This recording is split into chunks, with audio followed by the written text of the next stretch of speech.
Cours numéro 2 du séminaire de l'École normale hébraïque de Casablanca, séminaire d'août 1961. Caïn ve Hevel, cours numéro 2. Donc ce verset 8 nous présente le dialogue horizontal, la première fois dans la Torah. Un homme adresse la parole à un autre homme. C'est d'ailleurs le frère qui parle au frère.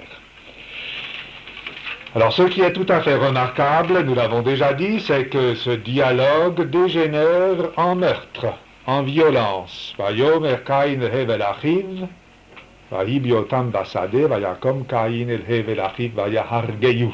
Il y a un lien organique qui semble même être un lien de cause à effet entre la parole, le dialogue, entre le fait que Caïn ait parlé avec Abel et le fait que Caïn ait tué Abel. Mais avant de constater ce rapport entre le meurtre et la parole et le dialogue, il faut d'abord constater ceci. C'est par là que nous commencerons, en passant en revue quelques meforshim que nous avons indiqués dans nos plans d'études, à savoir que nous ne savons pas quel était le contenu de ce dialogue. Vayomer Caïn hevel achiv, nous attendons que la Torah nous signale ce que Caïn a dit à Hevel. Or, nous ne savons pas ce que Caïn a dit à Hevel. Le verbe vayomer est ici une forme difficile, une forme obscure, et la première démarche de l'exégèse doit donc consister à mettre de la clarté dans ce terme vayomer. L'objet, le complément d'objet de vayomer manque. Eh bien, avec Rashi, nous sommes immédiatement mis sur une piste extrêmement importante, parce que toute une série de meforshim sur lesquels Rashi s'appuie ou qui vont suivre Rashi s'engage également sur cette piste. Que dit Rashi? Vayomer Caïn, nichnas imo bedivrei riv. Donc, Vayomer, selon Rashi, nichnas imo bedivrei riv est une entrée en matière. Avant même que Caïn ait ouvert la bouche, Caïn déjà avait médité le meurtre, ou du moins le riv, la querelle, la discorde. Et pour trouver une occasion de marquer cette discorde, ce riv, Caïn s'est mis à parler. Nichnas imo bidvarim. Vayomer n'est donc pas autre chose que Achnasa bidvarim, une entrée en matière, une sorte de préambule. Il lui a dit n'importe quoi, il fait beau aujourd'hui, ou bien il va pleuvoir, mais ce n'était qu'un prétexte pour ensuite faire ce qu'il voulait faire, et qui était l'agression contre son frère Hevel. Sur qui Rashi s'est-il appuyé pour donner cette interprétation qui, dans sa forme, est originale? Il n'y a pas de texte du Midrash ou de la Gemara qui, comme Rashi le fait ici, interprète Vayomer en tant que Nichnas imo bidvarim. Mais l'idée se trouve dans les textes midrashiques, et l'un des textes les plus remarquables à ce propos, ce sont les Targumim. Non pas Targum Onkelos, qui traduit littéralement Va'amar Caïn le Hevel achui, mais les deux autres Targumim, Targum Yerushalmi, celui qu'on nomme faussement à tort Targum Yonatan, puisque le Targum Yonatan, nous ne l'avons que sur Nevi'im. Sur la Torah, le deuxième Targum n'est pas le Targum Yonatan, c'est le Targum Yerushalmi. On a mal interprété les Rachetevot, n'est-ce pas? On a lu Targum Yerushalmi, Tav-Yud, comme Tav Yonatan, Targum Yonatan. Eh bien, si vous jetez un coup d'œil sur le Targum Yerushalmi, les deux versions du Targum Yerushalmi qui figurent dans l'édition de Mikraot Godolot, ou que nous avons encore dans la Torah Shelema de Menachem Kasher, cette Torah Shelema qui est une encyclopédie de tous les textes midrashiques sur les psukim. Kasher a pu la mener jusqu'ici, jusqu'à Mishpatim seulement. Mais nous avons donc le volume consacré à notre pasuk, à notre chapitre. Je vous recommande vivement l'acquisition des 17 volumes qui à l'heure actuelle constituent cette encyclopédie semblable à Torah Temima, mais beaucoup plus développée, Torah Shelema. de Menachem Kasher. Elle a paru d'abord en Amérique et maintenant les volumes paraissent en Israël. Eh bien, jetons un coup d'œil simplement sur ces deux Targumim, nous constaterons qu'ils sont très longs, qu'il y a là un texte extrêmement abondant. Il me faudrait presque 3 minutes pour vous lire la traduction du Targum Yerushalmi sur notre Pasuk. Je ne lirai que le début, parce qu'il nous fait comprendre tout de suite que le Targum déjà interprétait Vayomer comme Rashi. Voici ce que dit le Targum. Ba'amar Caïn levat Hevel achoui, et Caïn dit à son frère Hevel, jusqu'ici c'est littéral, Ita veneipuk tarvenan le bara. Viens, et nous allons tous les deux sortir dehors. Bahava katnefaku tarveyon le bara, ceci c'est la Yibiotam Basadé, ce fut lorsqu'ils furent dehors. Ané, Caïn va amar le Hevel, alors Caïn s'est mis à faire un discours à Hevel. Ce discours, nous allons voir tout à l'heure en quoi il consiste, mais ce qui est intéressant, c'est de voir que le Targum place dans la bouche de Caïn un préambule. Caïn, avant que de tuer, et avant d'être avec Hevel Basadé, le bara au dehors, dit à Hevel, lui lance une invitation. Viens, nous allons sortir. C'était cela le prétexte, c'est cela, Nichnas imo bidvarim, hein? Pourquoi? Pour ensuite, bedivreiriv, pas pour trouver un prétexte pour lui dire ce qu'il avait sur le cœur et qui devait nécessairement mener à la discorde, à la querelle. Cette même traduction que nous fournit le Targum araméen, nous l'avons dans la traduction juive en grec de la Torah, dans ce qu'on appelle la Septante, n'est-ce pas? Shivim, la traduction des Shivim, elle aussi traduit par deux termes grecs qui signifient exactement ce que nous dit ici le Targum. Caïn dit à Hevel, viens, nous allons sortir dans le champ. Basadé. Bahibiotam Basadé, alors lorsqu'ils furent dans le champ. Caïn cherche un endroit où il soit seul et où il puisse alors tomber sur Hevel. L'entrée en matière comme un prétexte pour la discorde. Si nous prenons maintenant des meforshim postérieurs à Rashi, nous trouverons d'autres interprétations. D'autres interprétations qui, sans s'éloigner de la ligne générale de Rashi, cependant, la nuance. Par exemple, Ramban. Ramban commence par citer Rashi, et ensuite, que dit-il? Comment? Ah non, non, pas ici. Ça c'est pour le sacrifice, à propos du sacrifice. D'abord il cite Rashi, puis ensuite il cite Ibn Ezra. Nous verrons ce que dit Ibn Ezra. Il continue, Val dati, Jehud avec im vaihi biyotam basade, ki amarlo neitse hasade. C'est exactement ce que dit le Targum.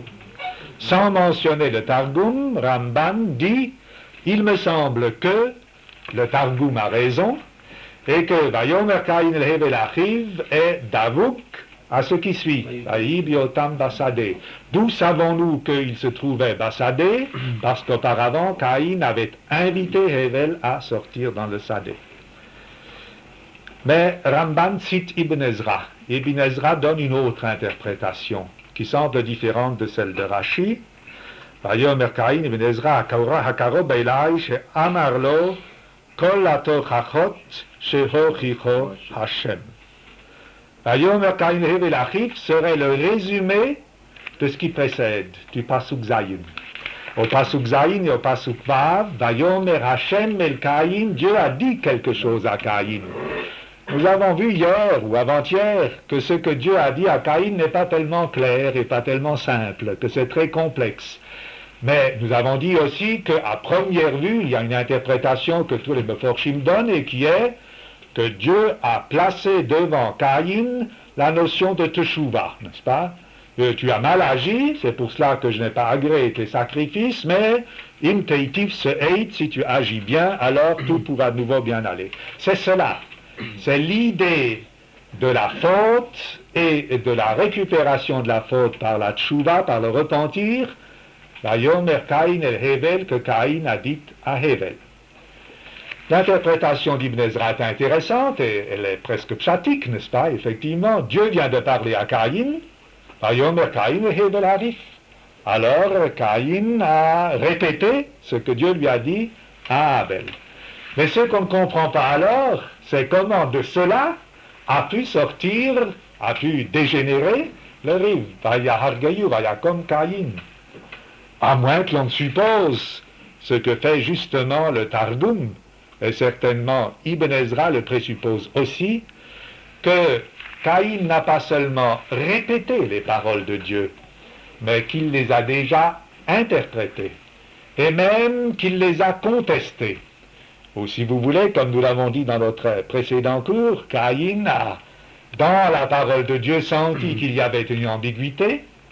Lisons le Targum et nous verrons effectivement ce que Caïn dit à Hével une fois qu'ils sont déjà dans le champ, Bassadé. Caïn ne fait pas autre chose que de résumer les paroles de Dieu. Mais il les résume en tirant une conclusion personnelle de ce que Dieu lui a dit. Alors je reviens au Targum.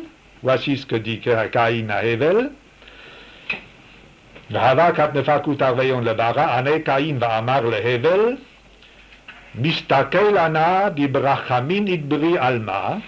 Je vois bien, dit Caïn, que le monde a été créé par Midat Rachamim, par l'amour, par la bonté.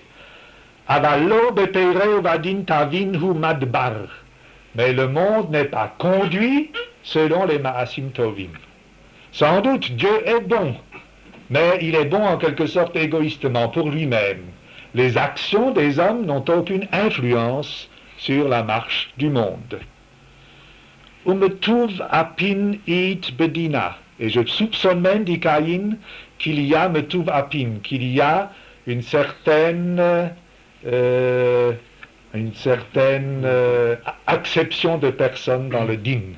Que lorsque Dieu juge, il ne juge pas en toute équité, mais qu'il regarde les gens, et puis selon la physionomie, il donne raison à l'un et tort à l'autre. Non pas par justice, mais par Masulpanim. Min biglal mai kabel korbanar, korbani mini loïd kabel, bera'ava, car sinon, pourquoi, dit Caïn à Hével, ton sacrifice a-t-il été accepté et non pas le mien? Alors Hével lui répond, nous n'allons pas maintenant voir toute cette discussion qui continue encore longtemps, c'est une discussion théologique. Caïn finira par dire Leit din veleit dayan. Il n'y a pas de juge, il n'y a pas de jugement. Voyez, c'est extrêmement remarquable. Il y a là une nuance très intéressante du Targum dont on peut se demander si elle ne vise pas peut-être le christianisme naissant à l'époque. Caïn dit, je suis tout à fait prêt à admettre que le monde est conduit par amour, berachamim, mais pas par din, pas par justice. Exactement comme le christianisme, renversant les choses, la théologie juive du Tanakh, n'est-ce pas, dit, tout est par amour. La justice, ça, c'est l'Ancien Testament, hein, parce que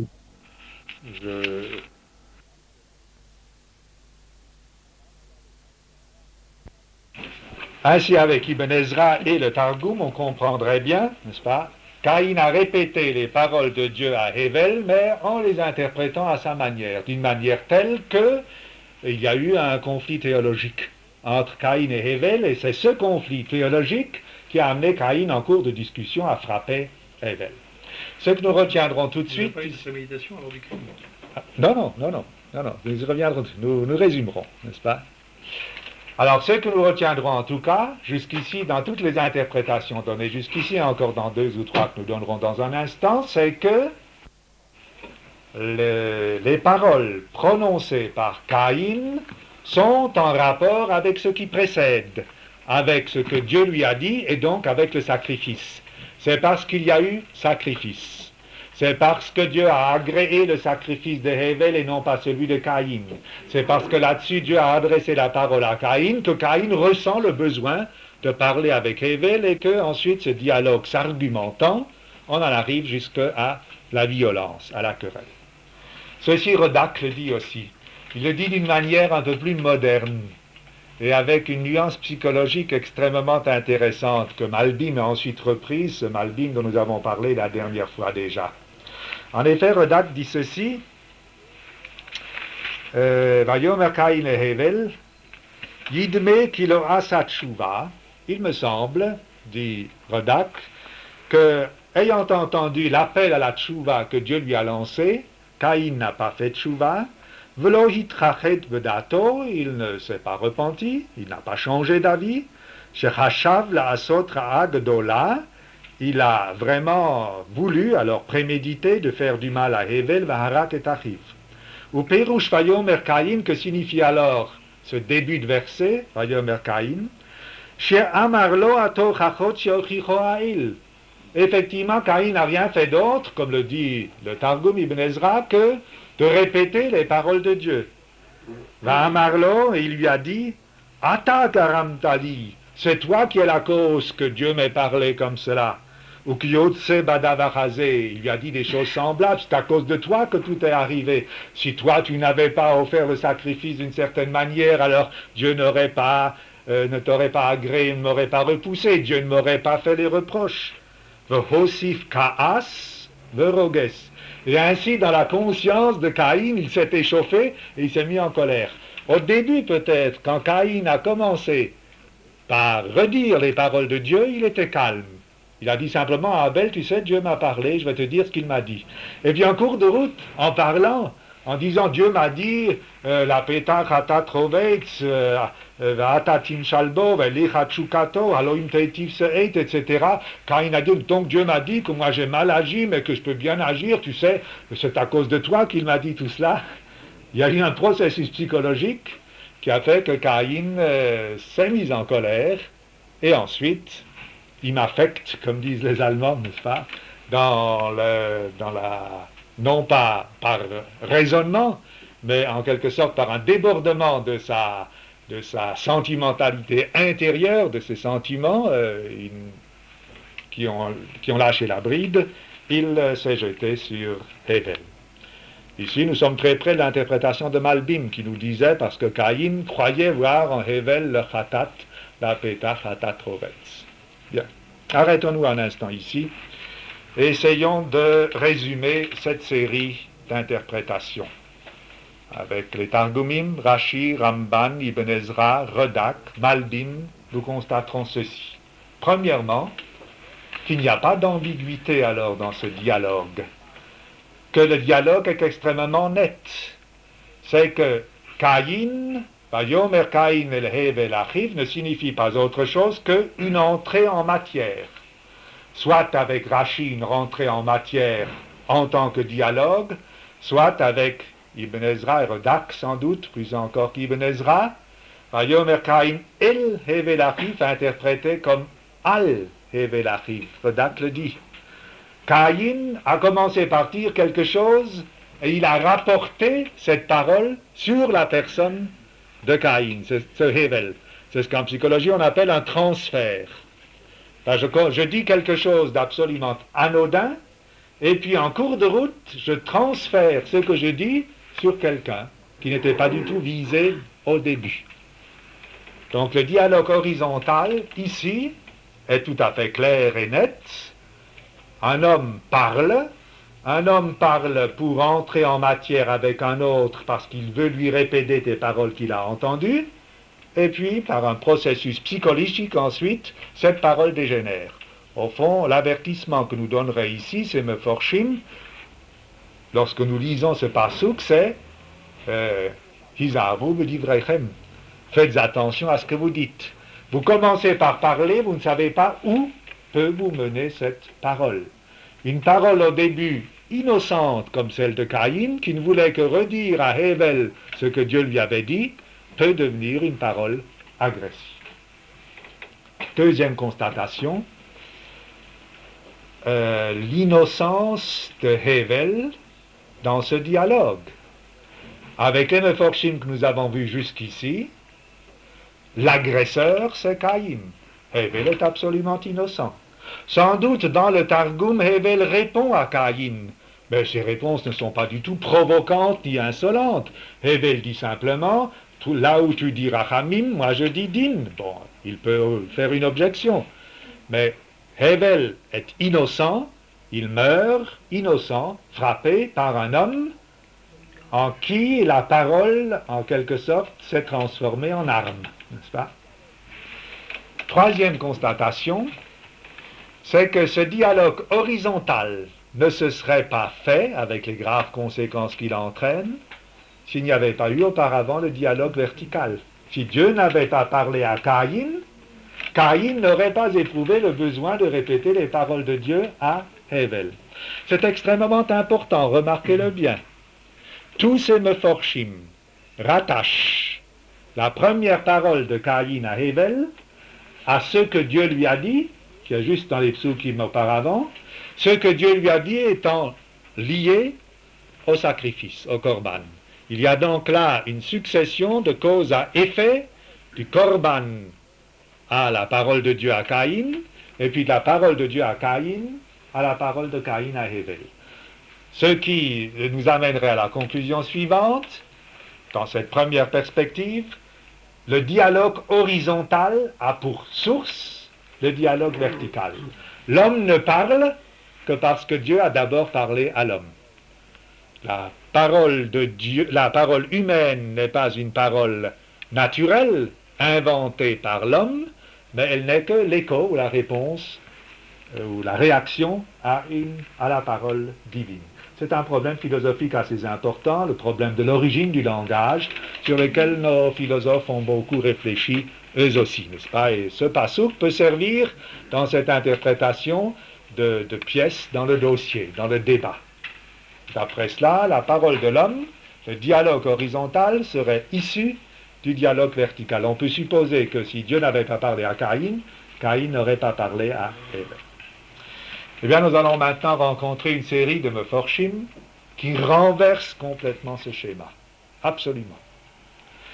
Et qui, en réfléchissant sur ce passouk, sur le mot Vayomer, et sur cette suite, cet enchaînement de cause à effet, Vayomer Caïn el Hevel Achiv, Vayakom Caïn el Hevel Achiv Vayarkeyu, constateront ceci. Premièrement, le dialogue horizontal n'est pas clair et net, il est ambigu. Deuxièmement, Hével n'est pas du tout innocent dans ce dialogue. Il porte la même responsabilité que Caïn. Et si de ce dialogue résulte un meurtre, Hével a la même responsabilité de ce meurtre que Caïn. Et troisièmement, Dieu, il est vrai. Donc le dialogue vertical est présent dans ce dialogue, mais non pas comme nous le croyons, comme une cause, mais comme un effet. Dieu se met à parler, Dieu parle, mais la parole de Dieu est une suite de la parole humaine, et non pas l'introduction à la parole humaine. C'est juste le schéma inverse. Bien, c'est ceci que nous allons essayer de montrer en suivant maintenant d'autres meforshim, d'autres textes. Le premier texte étant un texte tout à fait fondamental de Bereshit Rabbah sur notre pasuk. Dans Bereshit Rabbah, il y a deux chapitres, le chapitre Kaf Beit et le chapitre Kaf Gimel, qui sont consacrés à notre chapitre 4 de Caïn et Hével dans la Torah. Et vous connaissez certainement ce midrash, mais peut-être seulement par la fin qui est plus souvent citée que le début. Alors dans Bereshit Rabbah, Kaf Beit, Tet Zayin, Seif Tet Zayin. Vayomer Caïn leHevel Achiv, Vayi biotam basade vegomar. Alma hayu medainim. En quoi consistait le conflit? Le conflit, la discussion entre Caïn et Hével. Vous voyez que le Midrash admet tout de suite que Vayomer Caïn leHevel Achiv est tout de suite, comme Rashi le veut d'ailleurs, d'ivrei rive. Il y avait une discussion. En quoi consistait cette discussion? Amrou, ils ont dit, Bou venachalok et haolam. Nous allons partager le monde.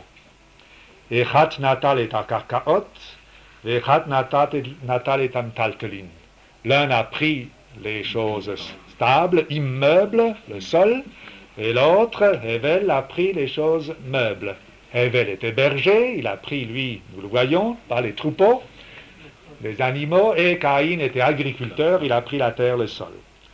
Dinamar, arad at Caïm alei didi. Le Dinamar, mat ad lavish didi. L'un a dit à l'autre, le sol sur le Caïn a dit à Hével, le sol sur lequel tu trouves est à moi. Et Hével a dit à Caïn, a riposté à Caïn, l'habit que tu portes sur toi, il est à moi, puisqu'il vient de la laine de mes moutons. Denamar chalotz, Hével a dit, enlève tes habits, mets-toi tout nu. Le Denamar perach, et l'autre a dit, vole dans l'air. Mitorkar vayakom Caïn el Hével achiv vayargeyu, et c'est à partir du milieu, Mitorkar, du milieu de cette discussion que Caïn s'est levé contre Hével et l'a tué. Laissons la fin encore, vayakom Caïn. Considérons la discussion elle-même. C'est une discussion paradoxale qui place les deux hommes dans un paradoxe, dans une ambiguïté qui est insoluble. Si avant-hier nous avons vu à propos du pasuk Zayin, l'ambiguïté du mot se'eit, où faut-il placer se'eit? Au début, halo im teitif se'eit, ou avec la fin, se'eit ve'im lo teitif. Nous avons une ambiguïté semblable, beaucoup plus concrète et réaliste ici. Voilà deux hommes, et qui, ayant partagé le monde, sont automatiquement, nécessairement introduits dans un partage impossible. Car si le partage doit se faire, alors l'un doit se promener nu et l'autre doit voler dans l'air. Voler dans l'air, c'est impossible. Il n'est pas possible que Hével ne marche pas sur le sol. Il est donc nécessaire que Hével empiète sur Caïn. Inversement, Caïn ne peut pas marcher nu. Sinon, il est un animal, il n'est pas un homme. Ce qui distingue Caïn des animaux, du sixième jour créé avec lui, c'est Vayal Bishem. C'est que Dieu, justement, c'est le premier acte de Gemilut 13:7 que Dieu a accordé aux hommes. Il leur a dit, je vous donne un habit, et par là, vous êtes des hommes. Donc, si Hével demande à Caïn de se déshabiller sous prétexte que les habits sont à lui, Hével dit à Caïn, je te réduis au rang d'animal, réduis-toi au rang d'animal, ce que Caïn ne peut pas accepter. Et si Caïn demande à Hével de voler dans l'air, il lui demande quelque chose d'impossible. L'homme ne peut pas voler dans l'air, il n'a pas d'aile. L'homme doit marcher sur la terre, c'est encore une de ses conditions. Le Chiluk HaOlam, qui paraît au début la solution la plus naturelle, nous y reviendrons encore tout à l'heure, mais je voudrais tout de suite l'indiquer, la partition de l'Algérie, n'est-ce pas, c'est la solution la plus simple. Il y a des Français, des musulmans en Algérie, on va tracer un trait, le Taltelin, le Karkaot, l'un prendra le sud et l'autre prendra le nord. On l'a fait en Indochine, on l'a fait à Berlin, on l'a fait à Yerushalayim, c'est tout simple, les Arabes d'un côté et les Juifs de l'autre. Non, c'est pas simple. Le partage est la solution impossible. Quand deux hommes, quand deux frères, comme Caïn et Hével, et tous les hommes sont frères, disent « Nachalok bo'u, nachalok et ta'olam » nous allons partager le monde, et qu'ils envisagent un partage qui raisonnablement semble possible, mais Taltalim et Karkaot, ce sont deux éléments séparés l'un de l'autre. On se rend compte que le partage est impossible, que la coexistence dans le partage est impossible. Il faut alors que l'un ou l'autre ne soit plus homme. L'un, il faut qu'il se dépouille, qu'il se déshabille, ou alors l'autre, il faut qu'il vole, ce qui est impossible dans les deux cas. Nous y reviendrons dans un instant, mais lisons d'abord en parenthèse simplement la suite de ce passage de Midrash Rabbah. Rabbi Yoshua de Sichnin b'Shem Rabbi Levi Amar, Rabbi Yoshua de Sichnin au nom de Rabbi Levi discute avec le début du Midrash qui est donné Stam. Il dit Shenaihem natlu et akarkaot, ou Shenaihem natlu et amtaltelin. Pas du tout, il n'y a pas eu le partage des metaltelin et des karkaot parce que Rabbi Yoshua sait que ce partage n'est pas possible. Un homme, s'il est un homme entier, doit disposer à la fois simultanément de karkaot et de metaltelin, sans quoi il n'est pas un homme. Donc, Caïn et Hével avaient en commun les karkaot et les metaltelin. D'Alma hayum dainin, et sur quoi portait leur discorde, et la Zéomer bitroumi beit hamikdash yibane, le Zéomer bitroumi beit hamikdash yibane. L'un a dit, dans notre domaine commun, dans notre olam qui nous appartient en tant que karkaot et metaltelin à tous les deux, c'est chez moi que je veux qu'on édifie le Beit Hamikdash, le temple, et l'autre a dit, c'est chez moi que je veux que l'on édifie le temple. Bon, alors on explique que Sadé, c'est Beit Hamikdash. Yehuda bar Rabbi Ami Amar, Yehuda bar Rabbi Ami dit, Al Chava Harishona Hayu Medaynin. Ce n'était pas au sujet de la place où il fallait édifier le temple, le Beit Hamikdash, qu'ils discutaient, mais au sujet de Chava Rishona, de leur mère Chava. Chacun voulait posséder leur mère. Amar Rabbi Aibou dit Chava Rishona Haskala Afra. À ce moment, Chava était déjà morte. La première Chava, celle du premier chapitre, je n'insiste pas sur les détails. Valma Hayu Medainin, sur quoi discutait-il? Amar Afunat Oma Yeteira Noltaim Evel, Zeomer Aninotlash Ani Bechor, Zeomer Aninotlash Noldaimi. C'est au sujet de la jumelle, la sœur jumelle qui était née avec Hevel, et au sujet de cette jumelle qui l'épousera, il discutait. Bon alors, à titre de parenthèse simplement, nous voyons que Rabbi Yoshua et que Rabbi Yehuda Rabbi Ami aussi n'acceptent point que Caïn et Hevel aient discuté à propos d'un partage, parce qu'ils savent que ce partage est impossible.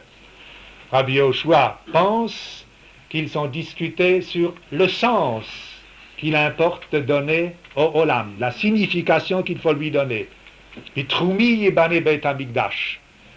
L'un et l'autre avaient le désir de donner un sens religieux, un sens sacré au Olam, au monde profane dans lequel ils se trouvaient. Et l'un et l'autre pensaient que ce sens sacré ne pouvait, ne devait être donné que par l'un et non pas par l'autre. Là encore, pour parler un langage très concret, je pense que Rabbi Yoshua, dans ce midrash, nous fait toucher du doigt la faiblesse de toutes les communautés religieuses, surtout des communautés religieuses qui sont basées sur la notion d'absolu, et nous sommes basés également sur la notion d'absolu.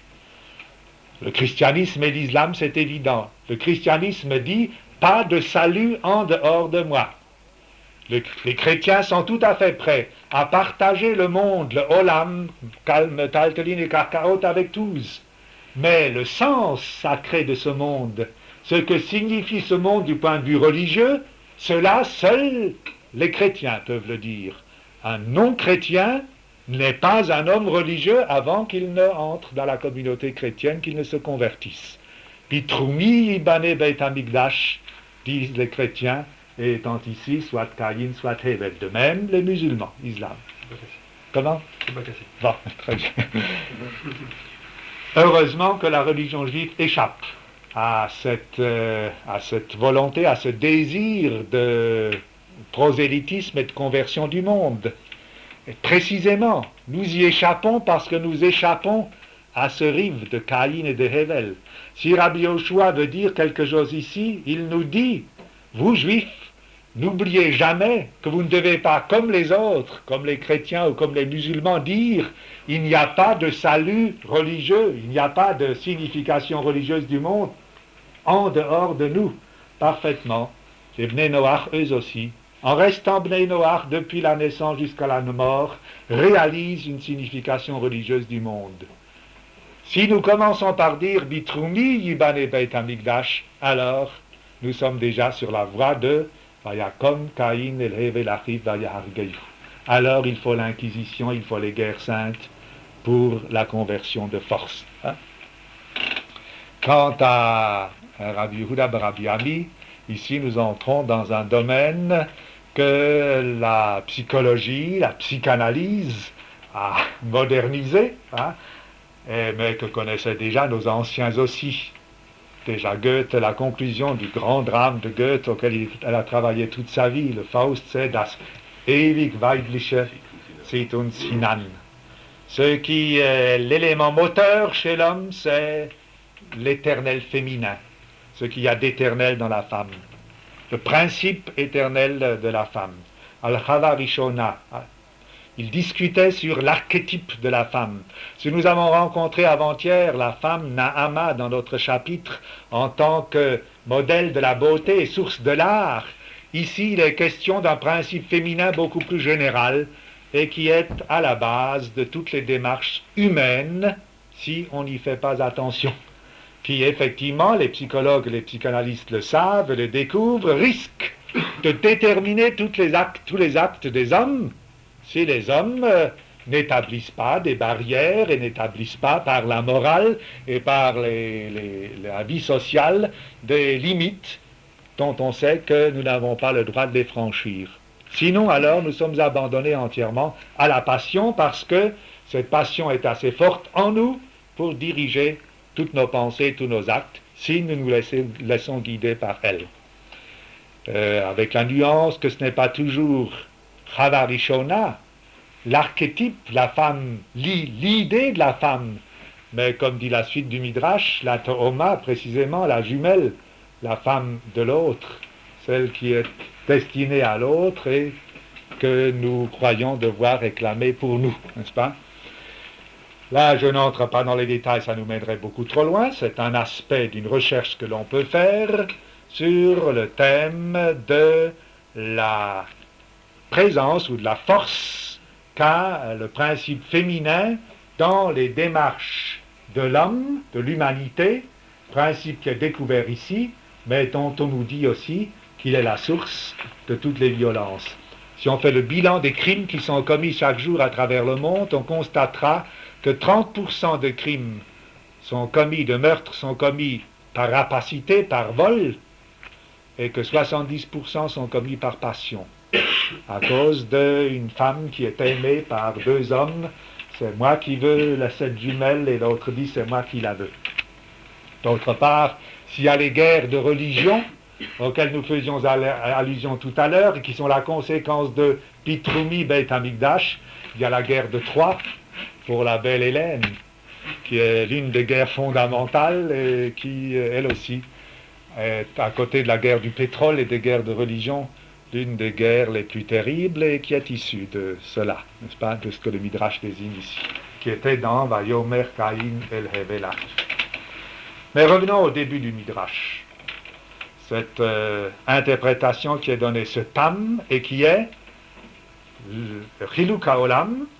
Caïn et Hevel voulaient partager le monde, ils étaient d'accord. L'un a dit les métaltalines pour moi, l'autre a dit les karkaot pour moi, et le résultat, c'est l'impossibilité de la coexistence. Bien, ici, nous ferons appel maintenant au Maharal.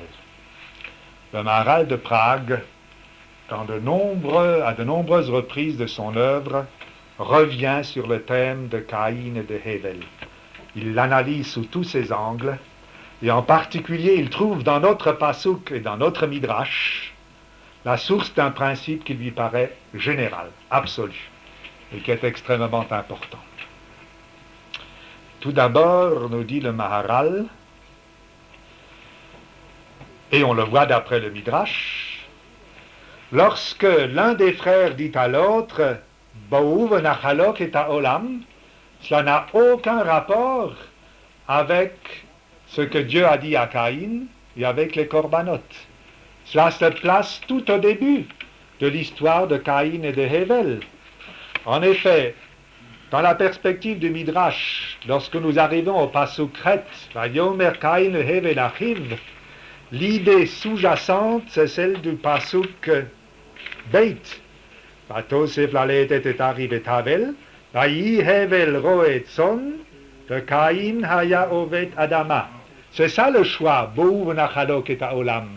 Le chiluk ha'olam, c'est que Hevel a choisi d'être roetzon, metaltelin, et que Caïn a choisi d'être ovet adama, c'est-à-dire karkaot.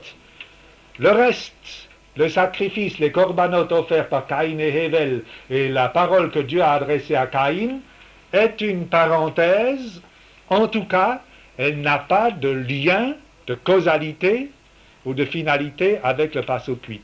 C'est parce que Pasuk 2, Hevel était roetzon, et que Caïn était roé adama, que Vayomer Caïn el Hevel Achiv, toi donne-moi tes vêtements et toi donne-moi le sol, Chalotz ou Perach.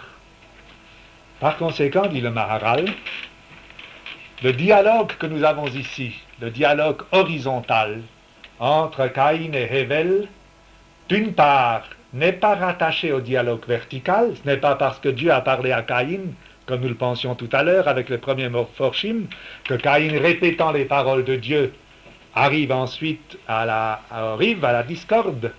Ce dialogue horizontal est à prendre pour lui-même, détaché du dialogue vertical.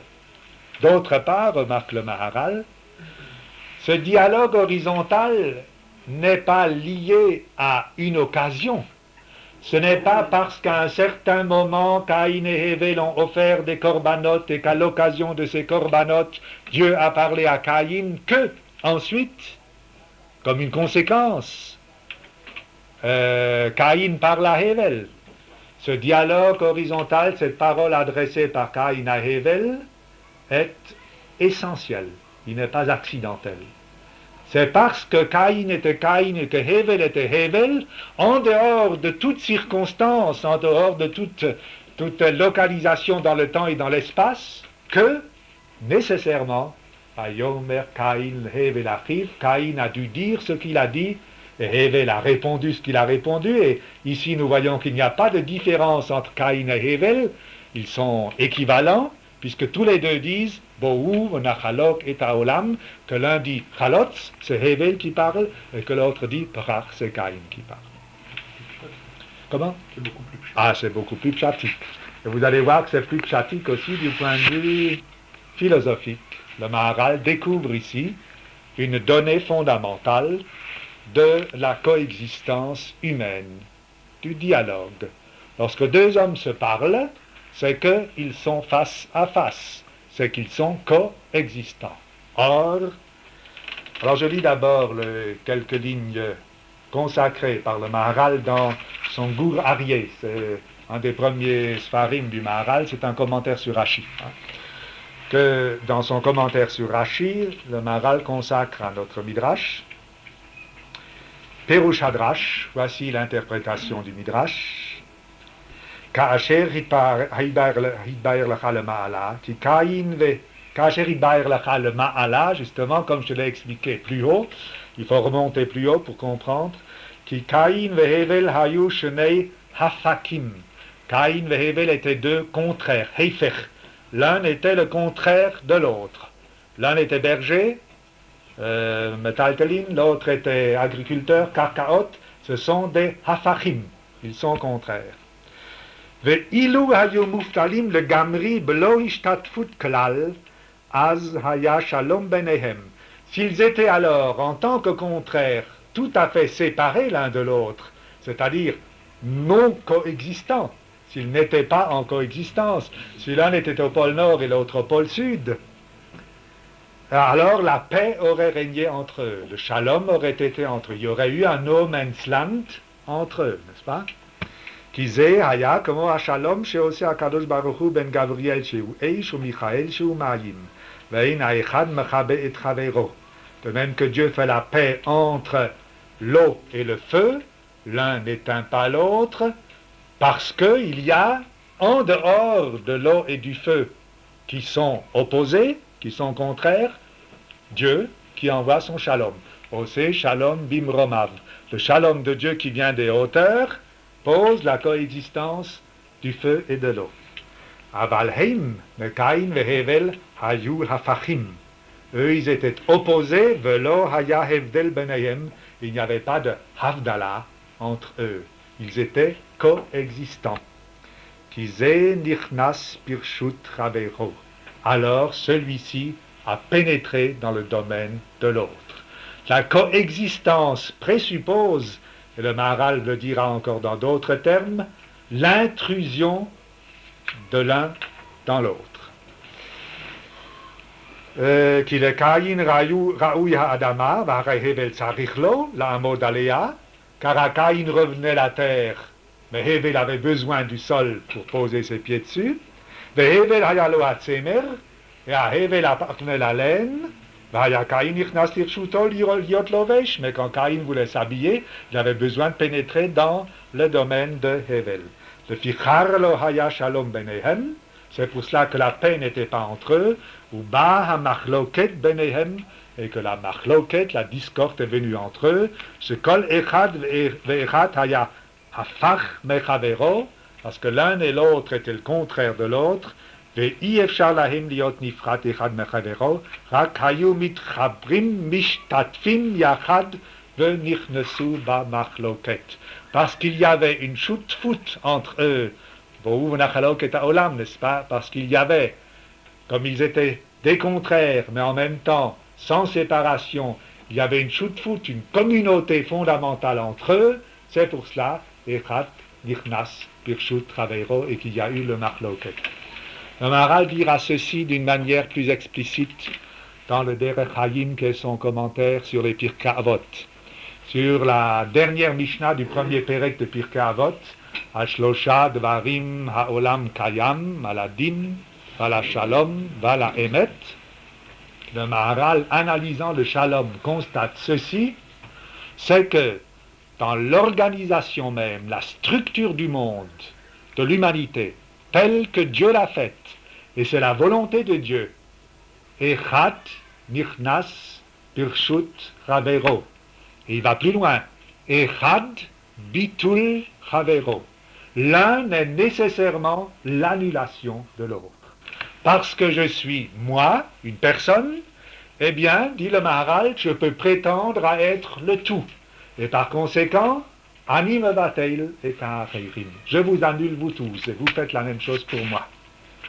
La personne humaine est suffisamment grande, riche, cosmique et éternelle pour, à la limite, pouvoir rester seul, occuper le monde entier, par conséquent faire disparaître les autres.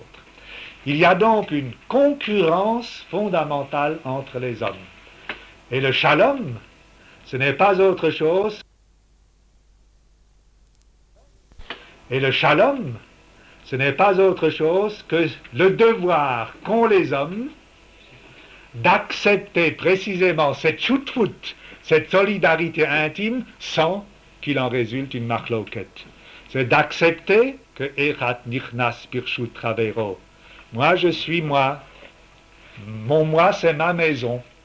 Eh bien, si je ferme les portes et les fenêtres de ma maison, et qu'à côté de moi, il y a vous, avec votre maison, alors nécessairement, étant donné qu'il y a une chute-foot entre nous, étant donné que nous sommes frères, et qu'il y a une solidarité, et que nous sommes condamnés à vivre ensemble, à la coexistence, nécessairement, nous tomberons dans la machloket.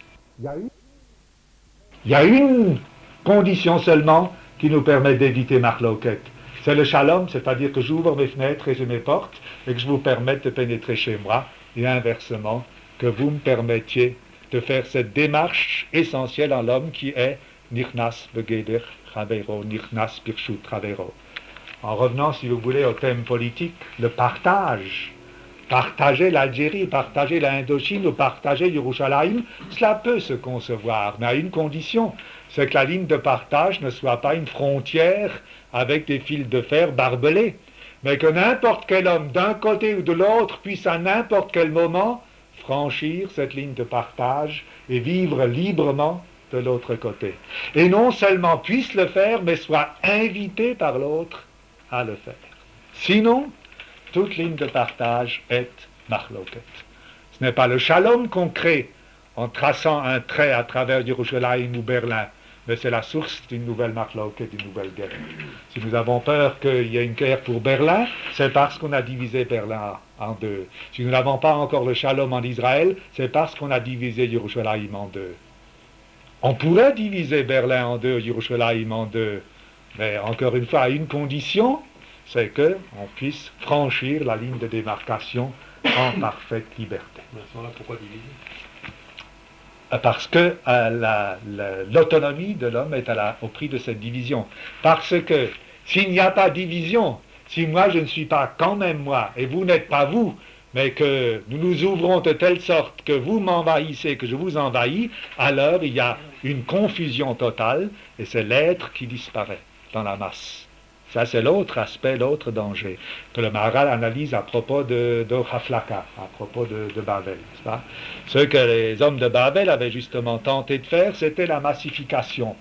Nivne Migdal Verosho Bashamay. Il suffit qu'il y ait un roche tout près du ciel, un chef, et tous les autres hommes sont organisés par ce chef, et alors ne sont que des fourmis.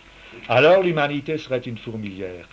Il faut deux conditions pour la vie de l'homme. C'est d'abord la séparation entre les hommes, la havdala, le hevdel, pour que chacun soit lui-même et ensuite, à partir de la shoot-foot fondamentale, l'ouverture de l'un à l'autre pour que cette shoot-foot ne dégénère pas, cette coexistence ne dégénère pas en marloquet, ne soit en shalom. Comment? La société ouverte, parfaitement. Oui, oui. Pas seulement la société ouverte, l'individu ouvert aussi. Hein? L'individu ouvert. Parce que là, justement, Bergson, la société, il requiert qu'elle soit ouverte. Mais l'individu, non, ses pages sur la mystique montrent bien que pour lui, l'idéal de l'individu, c'est l'individu replié, fermé sur soi-même et se contemplant dans sa richesse intérieure. Contre cela, le judaïsme s'élève également. Vous voyez combien cette thèse du Maharal est riche, hein, profonde. Oui. Est-ce qu'on voit avec une deuxième forme de cette présentation, oui, suivant Maharal de la Shutafut, dans le récit de Caïn et Hevel, nous revoyons une espèce d'écho de cette même conception dans le rive qu'il y avait entre Roi et Abraham et Roi et Lot. Ah oui, absolument. Bon, alors absolument. À ces conditions, le Maharal le dit textuellement. Est-ce que nous considérions que la forme que lui donne la Torah dans le récit de Roi et Abraham et Roi et Lot comme une forme évoluée d'une même conception? C'est à l'origine de l'humanité et au milieu de l'humanité. C'est fondamental, ça traverse toute l'humanité. Vous le trouvez à toutes les étapes de l'histoire humaine. Abraham dit à Lot, Anashim, Achim, Anachnu. Il dit bien, nous sommes comme Caïn et Hevel, nous sommes frères. Ce n'est pas parce que tu es mon neveu que tu n'es pas mon frère. Tous les hommes sont frères. Anashim, Achim, Anachnu, Hiparetna, Me'alai. Et maintenant, dans les conditions dans lesquelles notre rive est née, eh bien, il faut qu'il y ait une séparation. Parce que s'il n'y a pas de séparation, nous risquons, comme Caïn et Hevel, de nous tuer l'un l'autre. Et cette séparation, en effet, a mené à quoi? Non pas à l'isolement des deux, mais quand Abraham a appris que l'autre était prisonnier, il est allé le sauver, n'est-ce pas? Il est allé le tirer de la main d'Arlaog de Malachim. Je voudrais encore conclure maintenant en prenant les deux autres aspects. Enfin, nous avons déjà constaté maintenant avec le Maharal que contrairement à ce que nous pensions avec la première perspective de Mefarshim, la discorde entre Caïn et Hevel n'est pas liée à la parole de Dieu, elle n'est pas liée au korbanot, elle est fondamentale, elle est essentielle. C'est l'un des aspects même de la coexistence humaine. La coexistence humaine exige une certaine séparation avec le maintien de la notion de solidarité et de fraternité. C'est là le shalom. Si cela n'est pas maintenu, n'est pas réalisé, alors c'est automatiquement le machloket. Ce que nous pourrons déduire encore, et du Midrash et du Maharal, c'est que dans cette interprétation des choses, on le voit nettement, Hevel n'est pas plus innocent que Caïn. Il n'y a aucune différence entre Caïn et Hevel. Nous l'avons déjà dit, l'un dit Prar et l'autre dit Chalotz. Peu importe lequel a commencé à parler, ils ont commencé à parler ensemble. Bohu v'nachalok et ha'olam. Vayomer Caïn el Hevel achiv n'est que la nécessité dans laquelle se trouve la Torah, Dibra Torah Bilshon Bnei Adam, de commencer par faire parler d'abord l'un, ensuite l'autre. Pour qu'il y ait un dialogue, il faut que l'un commence à parler, que l'autre réponde. Mais en esprit, dans l'esprit du dialogue, l'autre a déjà commencé à parler quand l'un commence à parler, sans quoi c'est un monologue, ce n'est pas un dialogue. Pas. Par exemple, j'ai maintenant parlé depuis le début de ce cours, de ce shiur, mais vous avez pris la parole. Vous l'avez pris parce que vous sentiez que je ne parlais pas pour parler, simplement pour moi-même, mais pour susciter en vous une réponse. Et par conséquent, quel premier mot que j'ai dit, vous aussi vous parliez déjà. Seulement, il faut malgré tout, dans le temps, signaler les choses. C'est d'abord le professeur qui a commencé à parler, et puis les étudiants ont ensuite pris la parole. Mais s'il y a dialogue véritablement, il y a simultanéité des paroles, au moins du point de vue virtuel. Alors, ce que nous allons constater, c'est à la suite du Midrash de tout à l'heure, le paragraphe suivant, le Seif Yud Zayin de Midrash Rabbah, qui va mettre les points sur les i. Ce n'est pas le seul Midrash. Nous pourrions prendre ici Tanchuma également, et dans le plan de travail, je vais d'ailleurs proposer qu'on compare la manière dont Midrash Tanchuma et dans Midrash Bereshit Rabbah présente cette thèse, et qui est la suivante. Non seulement Abel n'est pas plus innocent que Caïn, mais en un certain sens, Abel est plus coupable que Caïn. Amar Rabbi Yochanan dit, Hevel haya gibor mi Caïn. Abel était beaucoup plus fort que Caïn. Shein Talmud lomar vayakom, car le pasuk n'aurait pas eu besoin de dire vayakom. Et la malamet shahayan atun tartav. Le mot vayakom enseigne, vayomer Caïn el hevel achiv vahi biotam basade. Vayakom, non pas selon Rabbi Yochanan. Caïn a bondi sur Hevel, mais il y a eu une lutte. Et Hevel a commencé par faire des tours de judo avec Caïn et l'a mis par terre en 30 secondes. Et alors, à un certain moment, il a fallu que Vayakom Caïn, que Caïn se lève de nouveau pour vaincre Hevel. Amarlo, comment Caïn est-il arrivé à vaincre Hevel? Par hypocrisie. Il lui a dit, Sheneinu ba'olam, nous sommes seuls au monde. Ma ataholer va'omer la'aba, si maintenant tu me tues, comment est-ce que tu vas raconter ça à mon père, à notre père? Imagine un instant, dit Caïn, qui est couché sur le sol, menacé par Hevel d'être tué. Et il dit à Hevel, pense un instant, tu vas rentrer chez ton père et tu vas lui dire, Caïn est mort, je l'ai tué. Alors cette idée a fait frémir Hevel, nitmale ala vrachamim. Alors Hevel a été pris de pitié pour Caïn. Miat amad ala vaharago.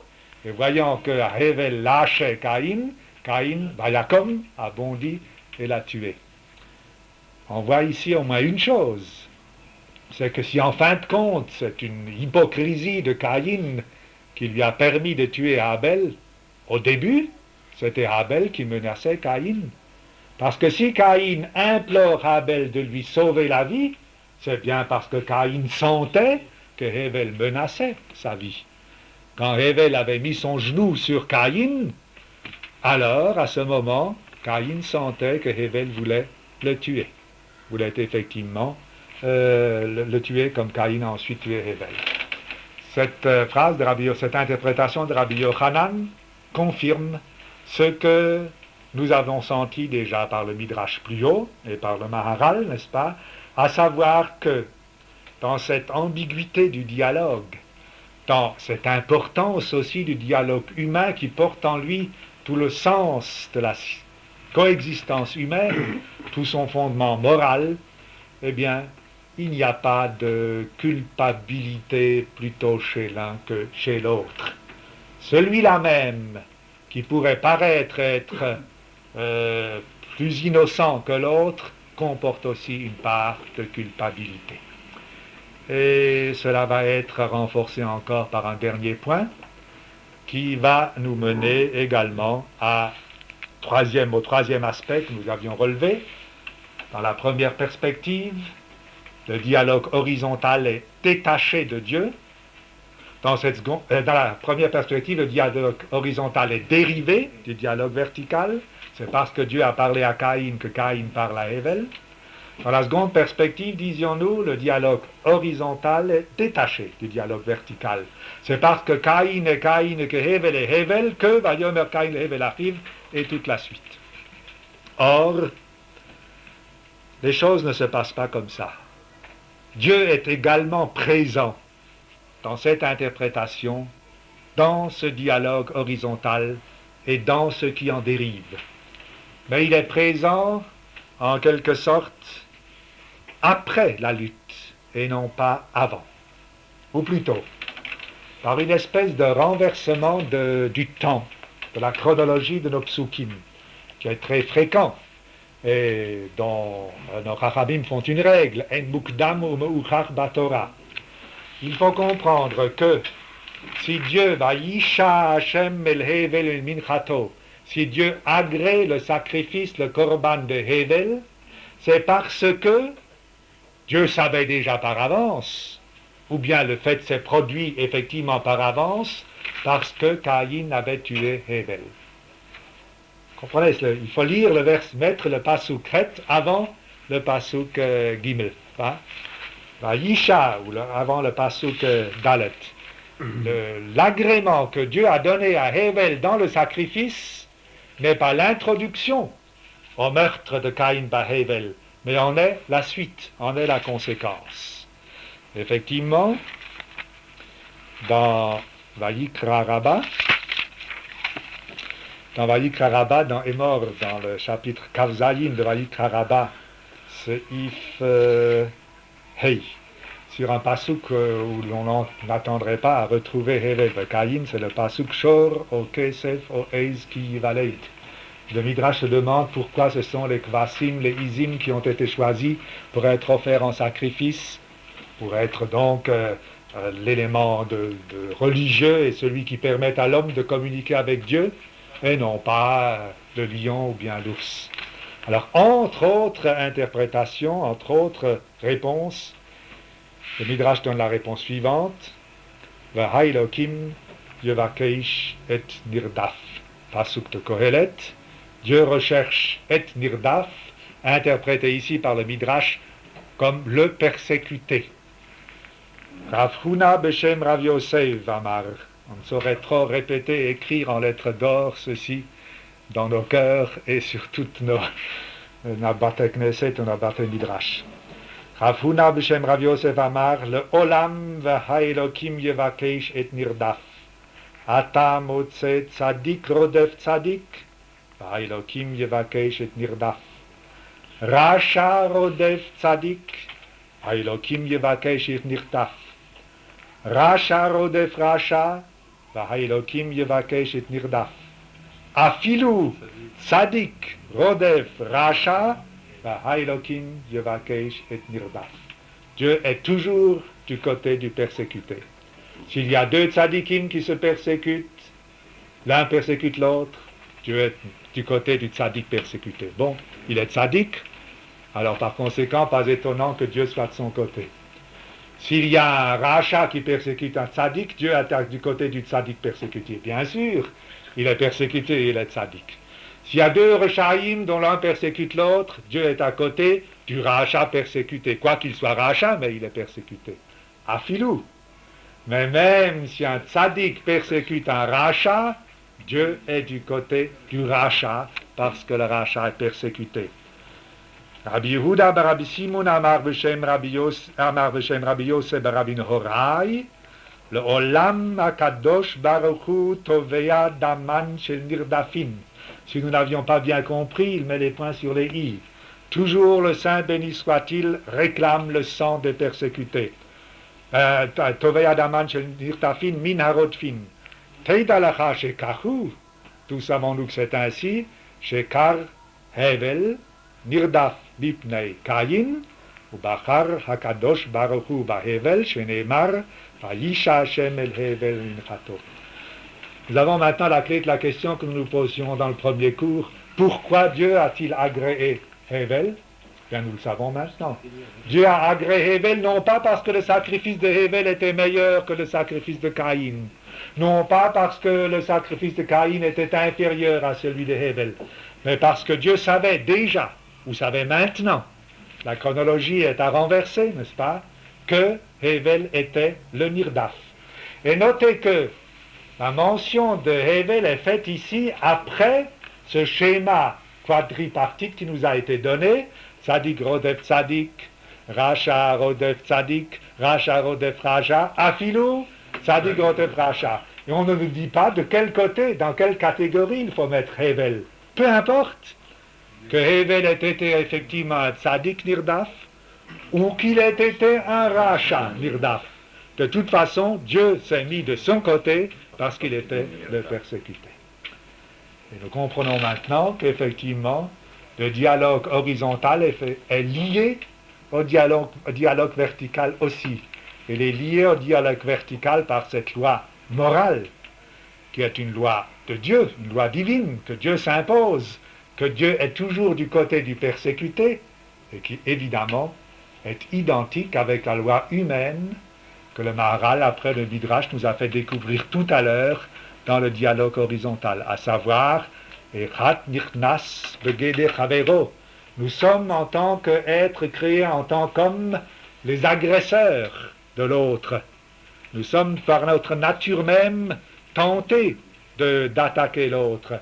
Mais il faut, sans nier la choutfout, sans renier la choutfout, établir le shalom entre nous. Alors, celui qui commet la faute, c'est celui qui fait basculer dans le sens du marloquet et qui devient persécuteur et persécute l'autre. Hein. Les deux thèses se tiennent. Au fond, ici, la rencontre entre Dieu et les hommes, entre la parole de Dieu et la parole des hommes, est une rencontre simultanée, n'est-ce pas? Ce n'est pas d'abord Dieu parle, ensuite les hommes transmettent l'écho de la parole divine. Mais Dieu parle, et ce qu'il dit, c'est ce que l'homme doit faire. Et l'homme ne doit pas dire autre chose que ce que Dieu veut justement qu'il fasse, à savoir, ou bien être toujours du côté du nirdaf s'il assiste à un riv, ou bien tout faire pour éviter le riv et la marloquette, en restant dans le dialogue, en conversant, en ne se séparant pas pour s'ignorer l'un l'autre, mais au contraire, en se séparant dans une choutfout à portes ouvertes, à fenêtres ouvertes, à âmes ouvertes. Vous voyez là l'interprétation de ce Midrash de Vayikra Rabbah fait entrer de nouveau le dialogue vertical dans le dialogue horizontal, mais le fait entrer comme une norme, comme une loi de conduite, et non pas simplement comme une parole qui serait alors à transmettre. Encore un mot de conclusion, pour jeter un coup d'œil d'ensemble maintenant.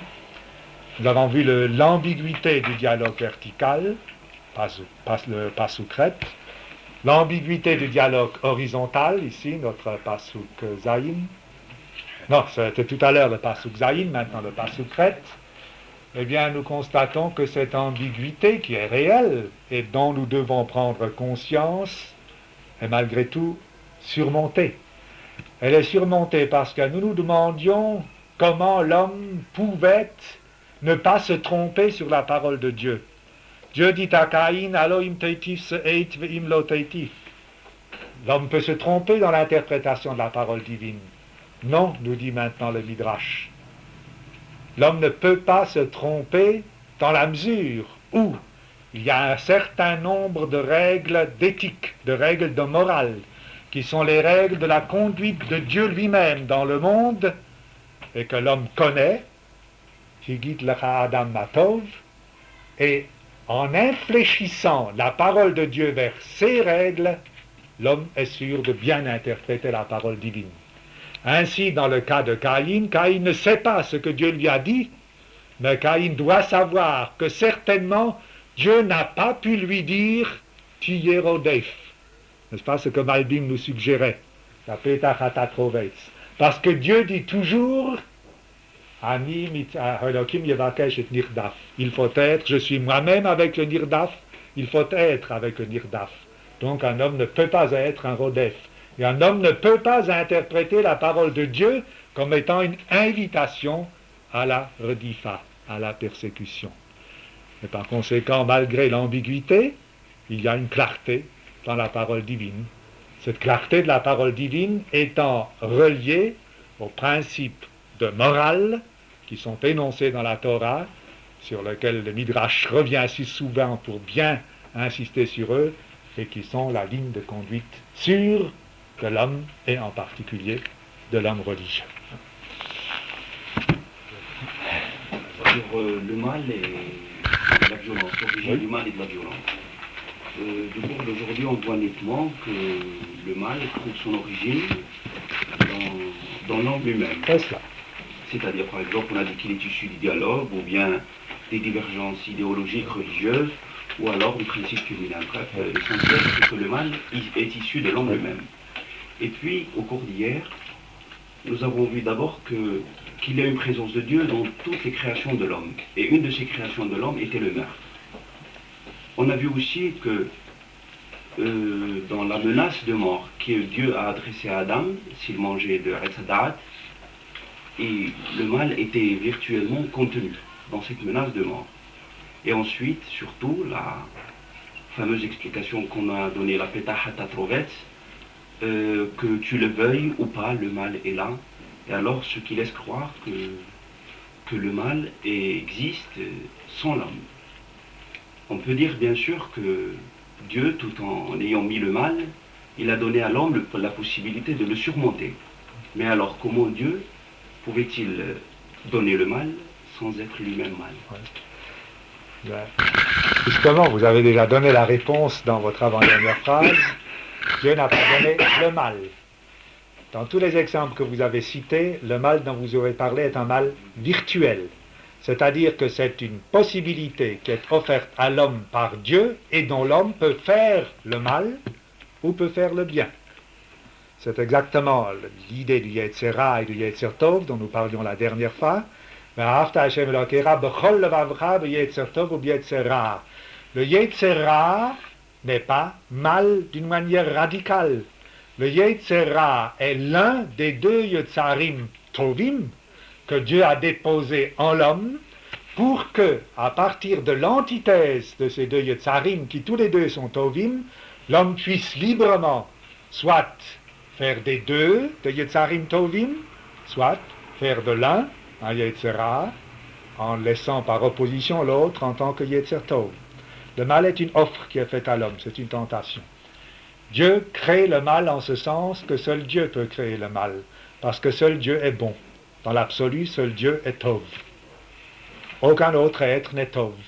Tous les autres êtres à qui on applique le mot Tov, la bonté, comportent déjà en eux une relativité de la bonté. Seul Dieu est bon.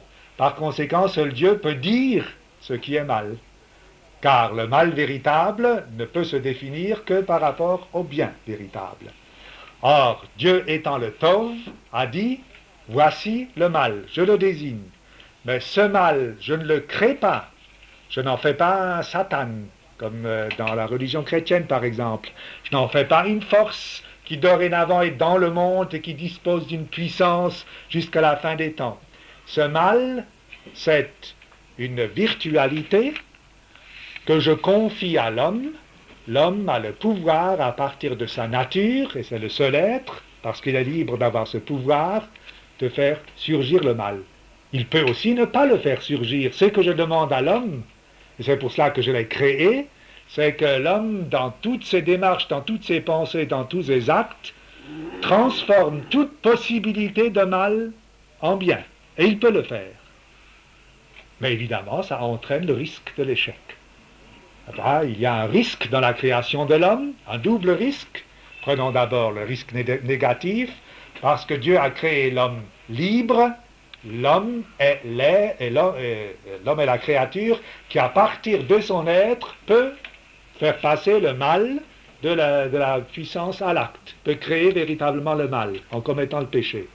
Mais l'homme est aussi l'être qui, considérant les choses qui paraissent les plus enclines au mal, qui paraissent les plus faites pour être désignées de mal, peut les transformer en bien. Par exemple, revenons au thème thème féminin, n'est-ce pas? Pirya Rivya, bon, le thème même de la sexualité, on pourrait penser, à la limite, et la morale chrétienne le pense, qu'il vaut mieux que l'homme ne connaisse pas la tentation de la chair, qu'il en fasse entièrement abstraction, parce que la chair, pour les chrétiens, c'est un mal, et un mal qui est véritablement indéracinable. Dans le judaïsme, cette tendance sexuelle est ambiguë. Elle peut effectivement mener vers le mal si l'homme ne triomphe pas, n'infléchit pas cette tendance sexuelle vers le bien. L'homme peut retomber au rang de l'animal et commettre les pires péchés que l'on puisse imaginer, pas seulement les péchés d'adultère et de Giloy Arayot, mais aussi les péchés de Fichut Damim, nous venons de le voir, parce que l'un est lié à l'autre. Le Midrash nous l'a dit. Mais l'homme peut et doit aussi prendre cette chose qui paraît mauvaise, cette tipa shechora, n'est-ce pas, cette tipa serura, qui semble être un mal et qui n'est pas du tout un mal, il peut en faire la source de l'amour et de la création et de la continuation des générations et la plus belle des le Kodesh Kodashim, le Shirashim.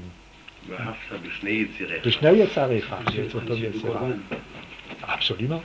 Mais naturellement. alors dans ce cas-là, mais comment au niveau de Dieu peut-on distinguer entre le mal en puissance et le mal lui-même? Au niveau de Dieu, Oui.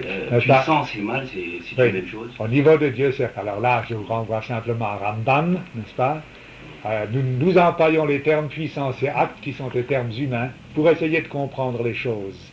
Et nous avons raison de les employer parce que notre compréhension est un reflet de la vérité. Mais certes, ça ne signifie rien du côté de Dieu. En Dieu, il n'y a ni Kohar, ni Poal, ni Dia, tout cela est un. Dieu est un, par conséquent, tout est uni. Mais l'action divine dans le monde peut être lue par l'homme et comprise par lui dans le langage de l'homme. C'est cela le sens de Dibra Torah Kilshon Bnei Adam. Si la Torah nous a été révélée, c'est pour que nous comprenions. Nous ne comprendrons jamais l'essence, le Etzem. Vetachorai lo tiraou, n'est-ce pas? Mais Panai lo tiraou. Mais Achorai, un reflet de la vérité. Mais un reflet de la vérité, non pas un reflet d'une fausse vérité. Celle-là, la Torah nous l'a donnée. Fin du cours numéro 2.